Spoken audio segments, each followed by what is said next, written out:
की विचारधारा को मजबूत कैसे किया जाए, पार्टी को संगठन के रूप में और कैसे इसका विस्तार और मजबूती दी जाए, और अलग अलग क्षेत्रों की अलग अलग समस्याएं रहती हैं। कैमूर जिले में 4 विधानसभा है, अलग अलग ब्लॉक हैं, तो अलग अलग समस्या भी होंगी, जिले की समस्या होगी। तो उनसे जो है कार्यकर्ता जो ग्रास रूट पे जो रहते हैं वो सारी समस्याओं से भी हम लोगों को अवगत कराते हैं। और इसी के तहत हम लोगों ने तय किया, क्योंकि नीति आयोग की रिपोर्ट में आपने देखा होगा बिहार जो है गरीबी में, पलायन में और बेरोजगारी में नंबर 1 है। और 20 साल से यहाँ एनडीए की सरकार चल रही है और सबसे बड़ा इशू जो है पलायन का है, बेरोजगारी का है, महंगाई से महिलाएं हर कोई त्रस्त हो चुका है। तो इसी के तहत जो हम लोगों ने तय किया, जगह जगह जाकर के, कई जगह कहना है स्मार्ट मीटर से लोग परेशान हैं, लैंड सर्वे दाखिल कार्य में जिस प्रकार से घुसखोरी हो रही है उससे लोग जो है बहुत परेशान हैं, ब्लॉक थाने में भ्रष्टाचार बढ़ा हुआ है, कोई किसी की सुन नहीं रहा है।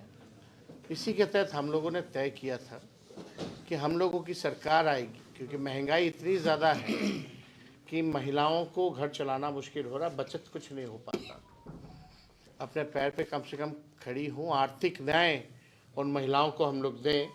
इसलिए माई बहन मान योजना के तहत हम लोगों ने घोषणा किया है और ये प्रण है कि उन महिलाओं को सरकार बनते ही 1 महीने के भीतर इस योजना की शुरुआत कर दी जाएगी और हर महीने प्रति माह 2500 रुपये उनके खाते में जाएगा।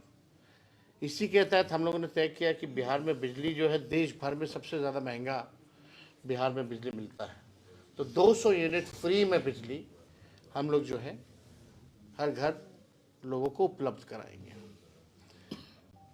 जो वृद्धा पेंशन है, सामाजिक सुरक्षा पेंशन है, जो बगल में झारखंड में चले जाओ तो वहाँ 1000 रुपये है, यहाँ 400 रुपये मिलता है और इस महंगाई में कोई मतलब नहीं है। तो इसलिए इसको 400 से बढ़ा करके हम लोग जो है 1500 रुपये करेंगे। आप देखिएगा हम लोगों ने जो कहा है वो किया है। आज कहीं भी चुनाव होता है तो वहाँ नौकरी की बात की जाती है, बेरोजगारी की बात की जाती है, बोला जाता है कि 10 लाख नौकरी दिया जाएगा, 20 लाख दिया जाएगा। कहीं भी प्रदेश में आप चुनाव देख ले तो इसकी शुरुआत बिहार से हुई।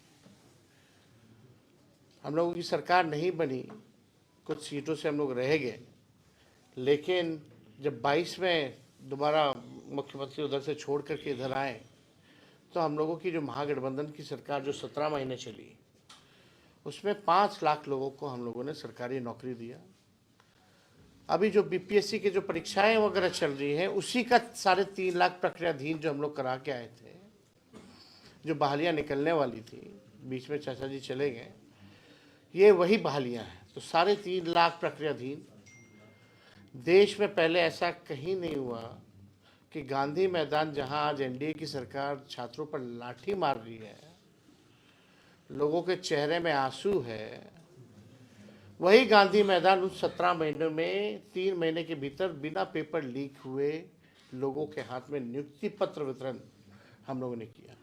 वही पटना का गांधी मैदान जहां रैलियां निकलती हैं पॉलिटिकल पार्टियों की, वहां हम लोगों ने बेरोजगारी को ख़त्म करने के लिए रैला निकाला और एक साथ पूरे बिहार में लगभग शिक्षक लोगों को लगभग 2 लाख के आसपास हम लोगों ने उस समय हम लोगों ने बांटने का काम किया नियुक्ति पत्र। अब उस समय हम लोगों ने आरक्षण की सीमा भी बढ़ाई 65% और 10% ईडब्ल्यूएस का, जो पूरे देश में कहीं नहीं था। जाति आधारित गणना हम लोगों ने कराया, IT policy, sports policy, tourism policy, ये हम लोग लेके आए।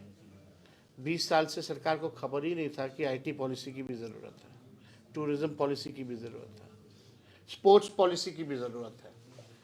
जो पढ़ाई किया उसको भी हम लोगों ने नौकरी दिया 17 महीने में, और जो खेला कूदा, जो बिहार के लिए, देश के लिए जो मेडल लाया, उसको भी स्पोर्ट्स नीति के तहत हम लोगों ने डीएसपी तक हम लोगों ने उन 73 खिलाड़ियों को, जिन लोगों ने मेडल लाया था, उनको नौकरी देने का काम किया। ये प्रावधान है।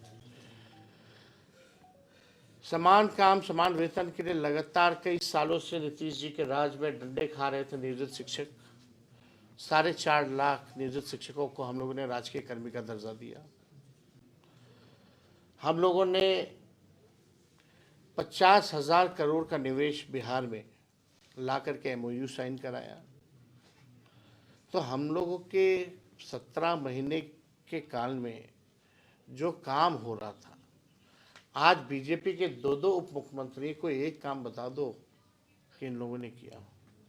एक बहाली नहीं निकली, और निकल भी रही है तो उसमें आप हालात देख सकते हैं क्या है।